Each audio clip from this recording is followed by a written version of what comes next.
Alright, the following is a workshop called The Pillars of Effective Sales Messaging. And what this workshop focuses on are the principles of what you can incorporate to improve your sales messaging.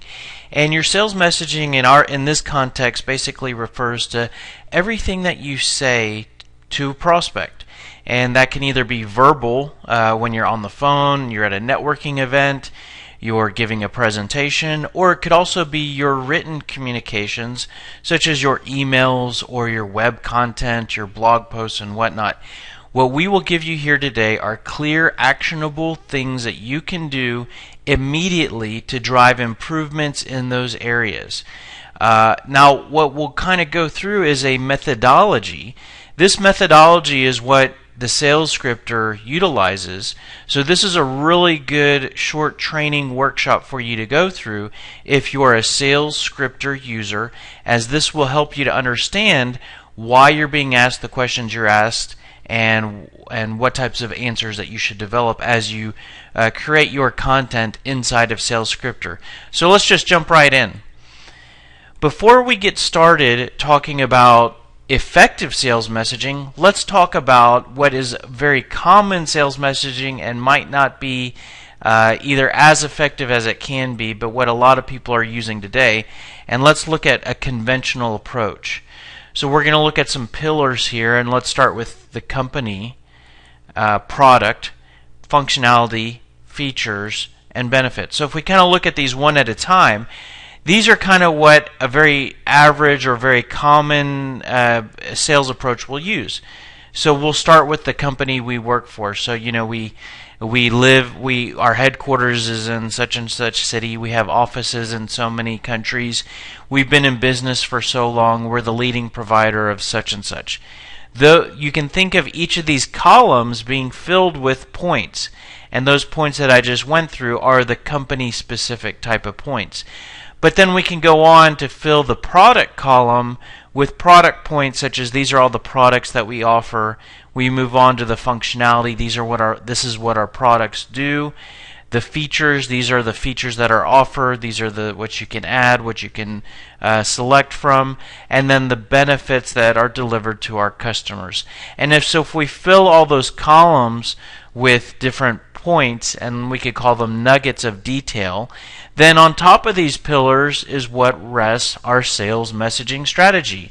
So basically, when we have this foundation of, we could call it knowledge or points, that's what we rely on when we're talking to prospects.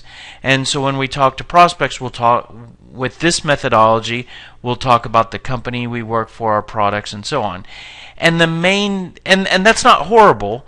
The main downfall with this approach is that it's a very all about me approach. My company, my products, my features, and whatnot. And this can work okay when you're getting an inbound lead, or if you're in a more farming type of sales role.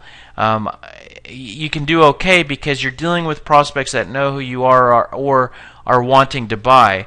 But when you're doing sales prospecting and you're trying to generate leads and create interest with prospects that aren't necessarily already talking to you or reaching out to you, this might not be the best approach because it's all about me. Now, the other thing is that when you're doing sales prospecting, you might not be at a point where you're ready to talk about you so much. For example, if you're talking to a prospect on a cold call, you might not be at a point where you can just jump right in and talk about your products. You haven't reached that point yet with the prospect. You're skipping a step. You need to first learn a little bit about the prospect and identify if it makes sense for you to talk about your products, or at least earn the opportunity to where the prospect is ready to hear what you have to say. So you need something else to talk about before that. And the downfall to this approach is what most sales managers and business owners hire their salespeople is that they will train them in this area. And what that means is that when the salesperson is prospecting, they might not know exactly what to say because they're not at a point where they can talk about themselves yet. And if they do just jump right in talking about themselves, they may have limited results. So some challenges with this traditional approach is, if I'm not at a point where I can talk about my products, might not know exactly what to say and ask. I might have the coolest technology in the world, and so a good example of this is I've worked for a lot of software companies, and we had great technology. And if I'm calling a data center manager or a director of IT, I might have a lot of stuff that I want to talk to them about, but I gotta get there first. And with all my training being about these products and this technology, I just don't know exactly what to say and ask in order to get that meeting. I'm speaking from experience. And so what happens is you tend to improvise conversations when you pick up the phone or when you're in meetings. You shoot from the hip, you wing it, and you try to rely on your experience and hope that you fall into a conversation where the prospect expresses interest and asks you questions. Or you could be a salesperson and you say, you know what, I'm not in that category. I know what to say and ask, but the question is are you saying and asking the right stuff? And if you're not, or if you're improvising, you might not be getting the level of appointments that you need in order to hit your targets, and you might not be generating leads, you might not be selling enough. And if that is the case, you might not be making the income you want. And when that happens, you either might voluntarily leave your sales position and look for a new job, or you might be asked to leave because you're not hitting your sales performance targets, and then that leads to sales staff turnover. All of these challenges are extremely costly to both individuals in terms of their career and compensation, and to sales managers in terms of all the costs that come with replacing and training and trying to keep sales team members. So let's look at what is a different approach, and this is the sales scripter methodology, which is we start with value. And value is not necessarily what you're talking about your products. This is focusing on talking about how your products help, and we'll talk more about value in a minute. The prospect pain that your products help to resolve. Qualify how when we often think about sales messaging, we think about what can I say to build interest and explain what I have to offer. But the most powerful thing in your sales messaging, which often gets left out when we only think about that, is what are the questions that I should be asking my prospect. So if you have the right questions in your sales messaging, not only will you be able to extract valuable information from your prospects, but you'll be able to qualify your prospects to make sure it makes sense to continue talking and that they're a good prospect to add to your pipeline. Objections are your prospects' messaging, and that's what they say to try to get rid of you or to try to weed you out. But how you respond to those objections should be part of your sales messaging. Interest, at some point we do need to build interest, and we always need to focus on building enough interest in order to get to the next step in our sales process. And credibility. Of course, you need to establish credibility in order to be successful. So these are the pillars that we build, and that we use to build our foundation of sales messaging. And each of these pillars or columns, we fill all very powerful data points. And then on top of that, when you have that foundation, you can build a different type of sales messaging strategy. And when you're on the phone, introducing yourself, networking, building your website, writing emails, if you rely on this foundation, you can have much more powerful communications, because this messaging is more about the prospect. About the first three columns are all about the prospect, and then the second three columns are more about you, but it's the most powerful points about you. So let's go through each column in this workshop one at a time. We start with value, and as I mentioned, value is not what your products do. Value is how your products help and what they help your prospect, your clients or customers to do. So we actually divide value into 3 levels in order for you to get even more granular with your messaging. But we start with technical value, and this is driving improvements at the lowest level. So it's technical, but it doesn't have to necessarily be technology. It's just, what are the processes that you help to improve? And you could take the most commoditized product or the most everyday product, and most often they will improve some sort of process. They make something easier, they make something automated, they might make something faster, they might make something more reliable. So here are some examples of those. Think about, what processes or systems do your products or services help with to improve? Or you might help the people of an organization that you sell to, might help to make the people work better, get up and running better. You might provide training services. When we deliver technical value to our clients, that will typically work its way up and create business value. And business value are improvements in the area of revenue or costs or the delivery of services. And so some examples of those could be decreasing any type of cost, inventory costs, labor costs, improving revenue, decreasing market share. Increasing market share. So these are all typically a result of improving technical value. And when we deliver both business and technical value, that will typically work its way up to create personal value. And so if you're selling to an individual, or you're selling to a particular individual in an organization, let's say a VP of HR, and when they buy your services and you help to improve their people, and that helps you to decrease your sales your turnover, and that helps to decrease costs, that might help that VP of HR to hit their annual quota or target of replacements needed, or turnover target, which might lead to improved recognition, improved compensation. You could improve the workload. You could also deliver personal value to the people in the organization of the prospect that you sell to. But those are three levels of value that we can identify for what we sell. I mean, you could be real simple to just say, this is what I sell and these are the different ways that it helps. Or you could get a little bit more granular to divide those into different categories. Why would you want to do that? Well, in some of your communications, depending on who they're going to, if you're selling at a senior level, you might want to focus more on business value. If you're selling more at a manager or user level, you might want to focus more on technical value.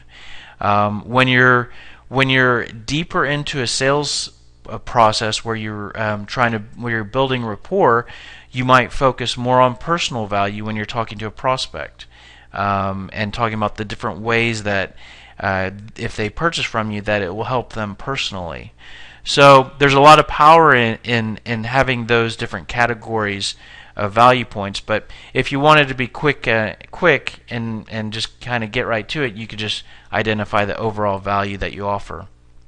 And you might say, well, that's great, but I don't really know the value that I offer, so I'm not really sure how to kind of fill in those buckets. Here's a step-by-step process that you can go through, and we have an example here of a fictional example of a software product called auto inventory replenishment. So identify the product, service, or feature that you want to try to identify the value for. Then let's identify what it does. So what is auto inventory replenishment? Well, that's a product that automatically submits orders to vendors based on inventory levels. And then you want to identify, how does that help? We start with the technical value because we're starting at the lowest level. And how does that help from a technical standpoint? And well, how that helps is that helps to decrease time spent ordering. So basically, by automatically submitting the orders, we're able to decrease the amount of time that we have to spend walking around a warehouse, plugging in numbers in a handheld, into a tablet or scanner or whatever. And so, the next step we want to say is, if we deliver that value, what does that mean from a business standpoint? And from a business standpoint, that means that we're able to decrease our staff and labor costs. Let's say that the buyer of this service might be a supply chain VP or manager. Well, if I'm able to automate all this, that means I don't have to have my staff running around the warehouse, which might mean I could do it with one less manager. So that just decreased my staffing cost by whatever, thousands of dollars a month, a year, whatever. So we can continue on to the next step to say, well, okay, if I'm selling to the VP of supply chain and we deliver this technical value and this business value, what does that mean to him or her at a personal level?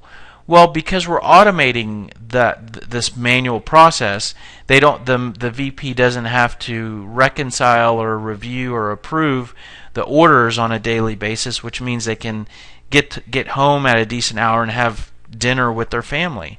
That's creating a huge, that could be an extremely huge and powerful personal benefit. Maybe not to everybody. Maybe they're single and that's not important. But if you build rapport and you find out what's going on with that prospect, that might be a very powerful point to make. So we just outlined the value on those 3 levels for that product, and if that's the only product that we sell, we could stop right there. But in most cases, you sell more than one product, so we can kind of go through that and rinse and repeat. And so I did that here for 2 other products: predictive forecasting, a management dashboard, and then there's slightly similar but different value points. We got a lot of great data here now. The challenge with this, though, is that we have almost too much data, because if we're prospecting, let's say we're doing cold calling and we're going to try to operate within like a 2 to 5 minute phone call with somebody, we don't have time to explain all of these great things, right?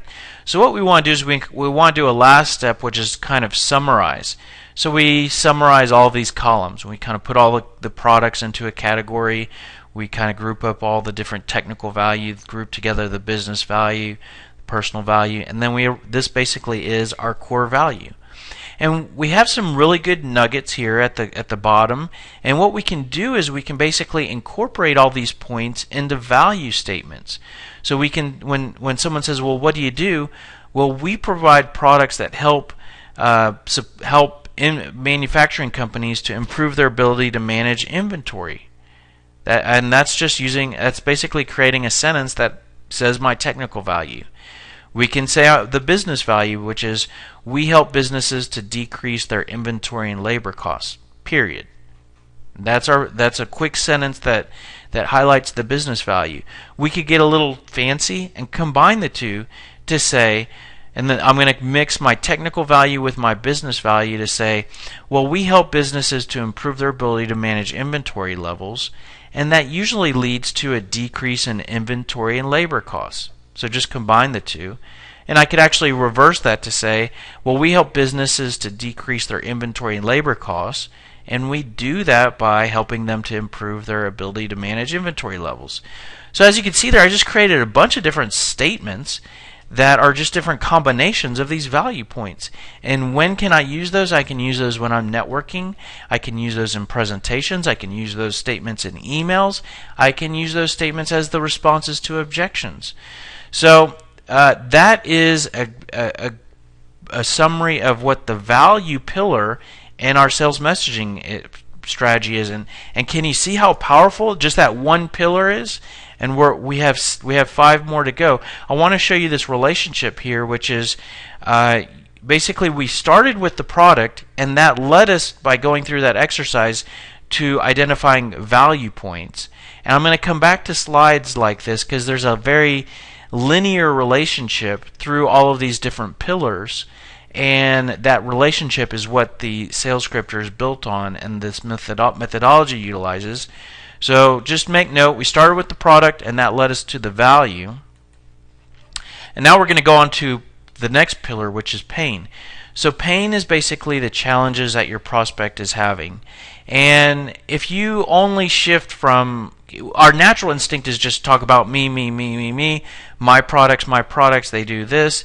But the real thing is you want to find out what your prospects are having challenges with. And that's a very powerful step forward if you shift from talking about me to talking about their challenges. But what you don't want to do is talk to the prospect about challenges that you can't fix, right? If you're an eye doctor, you don't want to talk to a patient about their knee pain, right? You want to send them off to someone else, and you want to spend your valuable time talking to people who have eye issues or need improvements. So what you want to do is you really want to focus on pain you resolve, and you want to really focus on in your messaging. So we talked about 3 levels of value. We use 3 levels of pain that map to those as well, and it starts at the bottom with technical pain in the area of processes, systems, and people. And examples of those are manual, broken, cumbersome processes, poor performing systems or employees, lack of reliability. Those cause pain, and those could be in a particular area that your products help to drive improvements.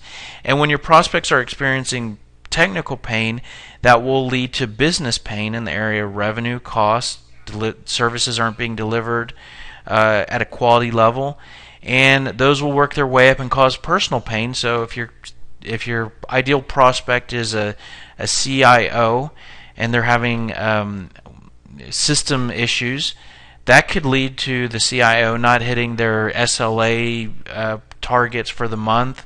It could lead to that CIO not getting promoted or losing their job. So a lot of personal pain created when there's business and technical pain. And so what you want to do is you want to talk about pain with your prospects, but you want to talk about the pain that you fix. So you might say, well, I know I fixed this pain and I fixed that pain. Well, a really great way to identify the key pains that your products fix is to simply look at the value that you offer. And we just outlined that. And if you take that value, that will lead to a great list of the pain points that you fix, because you can say, well, what is the problem that this value that I offer fixes? Or you could look at the other way to say, if I'm providing this and I take it away, what happens? What problem starts occurring? So we're working off that same example. And number 2 is a really clean one to kind of see, is that if our inventory software helps to increase ordering accuracy, right? Because it's automated. You take the human component out. Well, what is the problem or if we improve ordering accuracy, what problem does that fix? Well, that fixes that there's errors in our orders. So we help. One of the pains that we should look for, those are the people that are going to be excited about that value, are companies that are experiencing errors in their orders. So you could go through all your value points and map to those a list of pain points, and then that becomes an extremely valuable list of points to make in your messaging. So when you're talking with a prospect, we help to fix this, and this. Are you having any of those challenges? Can you relate to those? Which one of those are you most concerned with? You can build email messages. You can build marketing content around these pain points. And that's one of the most powerful ways to get a prospect's attention, is to talk about one of these areas, because that's what they're going to be motivated to fix. And if they're not motivated to fix one of those areas, or they're not having that pain, they're not really a good prospect for you to spend your valuable time with. So that's the pain pillar. Now we're moving on to the qualify pillar, and these are the questions that we need to ask, right? To during our messaging, to qualify the prospect, to make sure that they fit. And the great way to get to a great list of the key questions that you need to be asking is to look, and I'm back to that sort of relationship slide here. We just identified the pain that we resolve. Well, let's take that list of pain that we fix, and for each pain point we can develop a question. So let's go back to point 2. That's the one we focused on. We fix the pain that errors are occurring in orders. So if we want to really talk to prospects that have errors, and we don't want to spend our valuable time talking to prospects that don't have errors, well, then one question we should ask, and it's number 2 right here, is how often are there errors with the orders that you're processing, right? Because if the answer there is never, okay, well, depending on we might want to ask other questions, but if that were the only thing that we cared about, then we don't want to talk to them. We want to move on. But of course, you can list out all your pain points, and for each pain point, you can list out a question. And then from that, you have the most powerful, or you have a very powerful list of qualifying. It's kind of actually pre-qualifying questions that you should be asking in your sales messaging.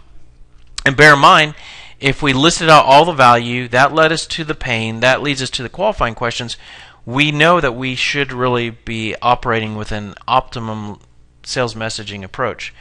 Those pillars are really prospect focused, and that leads, all of that messaging is really talking about the prospect, right? So if you really incorporate that into the majority of what you say when you're really generating leads and cold calling, you're really going to be able to improve your ability to get the prospect's attention, because you're focused on them as opposed to talking about me, my products and whatnot. Now we kind of shift over to the other half of the pillars, and we're talking about objections. And basically, objections are your prospects messaging, right? So, but the reality is the good news is that there's only really a handful of objections that you're going to consistently face. And if you're not prepared for those, they can seem extremely challenging. Like, I'm not interested, just send me some information. We already use somebody. We're not looking to make any changes right now.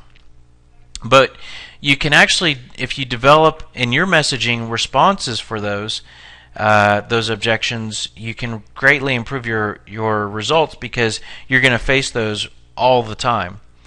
And so you might say, well, I understand we need to kind of maybe prepare for those, but how do you respond to those? Because those are pretty tricky.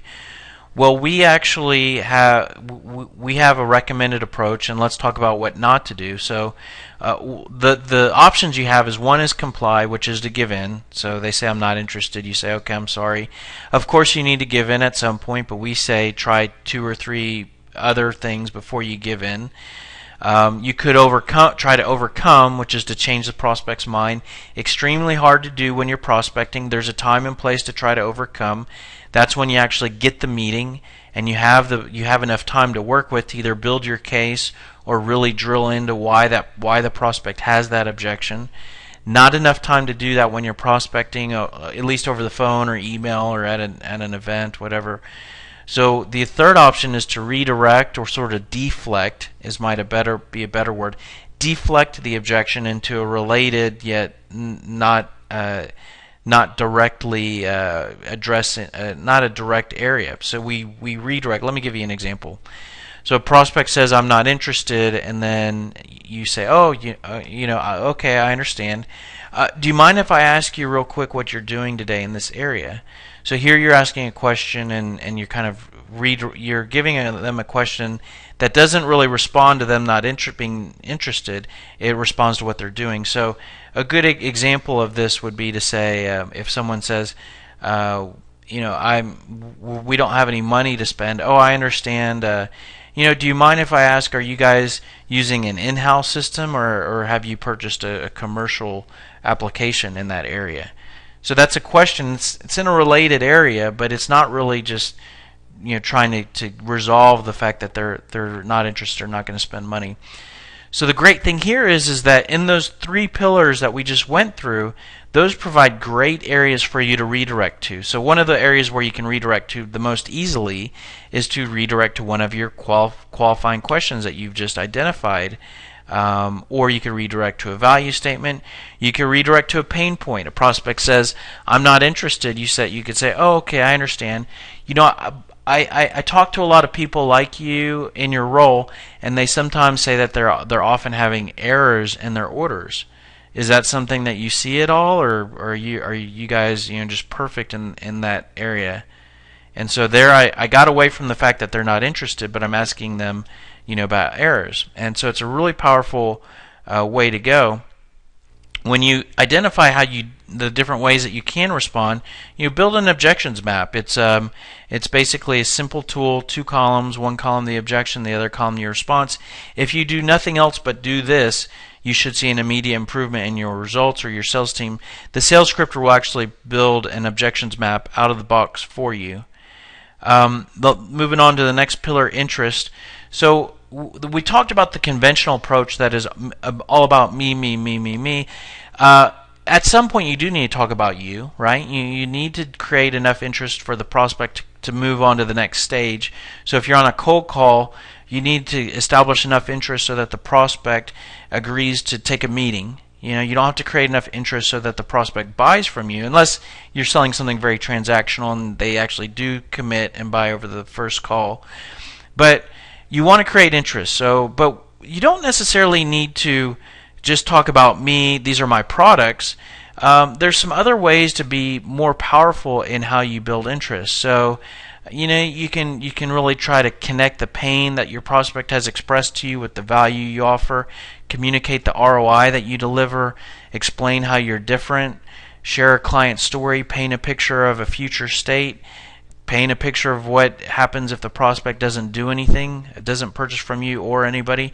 And of course, you can share some of your powerful company facts, the awards you've won, years in business, some of the interesting things about your company. So those are just some key ways that you can, basically points you can develop to fire away maybe at the end of halfway or towards the end of a conversation.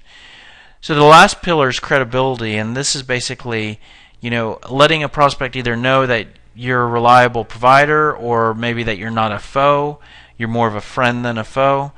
And this can be helpful just trying to get into companies. If somebody thinks you're a salesperson just trying to sell something, you can name drop people internal to their organization that you've met with. That can help to establish your credibility. Just as you're not just a salesperson trying to sell something. You're kind of an insider. You could also name drop other companies that you've worked with, other clients, to establish credibility through storytelling. Communicating that you're not completely available from either a scheduling or product standpoint communicates a high level of credibility. You're not needy in terms of it's okay to want their business, but you don't necessarily need their business. Or painting a picture of consensus. Everybody's, we got a line out the door. People are buying these like hotcakes. Don't use those exact words, but painting a picture of that can create credibility as well. Those are the 6 pillars, and you can either incorporate those on your own, or you can actually, if you like those, Sales Scripter can guide you to filling in all your details in those areas, and then plug all those details to a library of scripts. I'll talk about that in a second. But I want to go back to the workflow of the linear progression that we went through. We started with your product. That led us to the value that you offer. That leads us to the pain that you resolve. The pain that you resolve leads to the key questions that you should ask when you're qualifying, and all of those feed into how you can respond to objections to keep conversations going. Now, Sales Scripter, basically how it helps you is that it kind of asks you key questions, right? What do you sell? How does it help? What problems do you fix?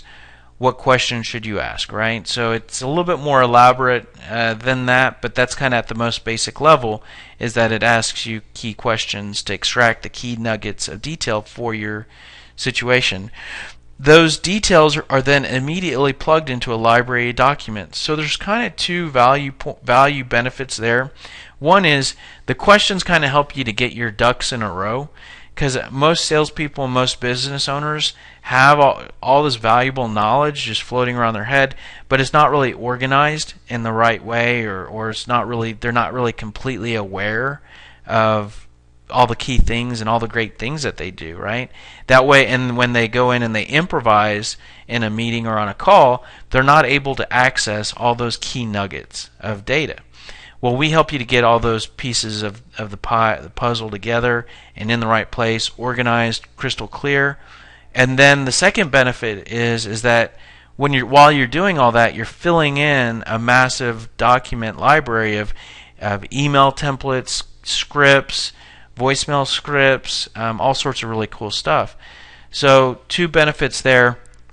Let's wrap it up with just saying, if you think that this is good stuff, there's lots of ways for you to get more information or more help with this. Again, you could take this, incorporate it with a blank piece of paper, and you can improve your results. But if you want more help, all of this content is based on and aligned with a book that I wrote called The Cold Calling Equation. It's available on Amazon.com, $15.95. Kindle version's $9.99. We also have a web training program that's aligned with the book and aligned with SalesScripter. It's a 10-week, 10-hour program. You can also visit SalesScripter. We have a free product you can get in and test it out, or there's a pay product as well. And we get together regularly for demonstrations and training sessions. We also have a package where we can bundle all this together, where we will go through SalesScripter with you to fill it in.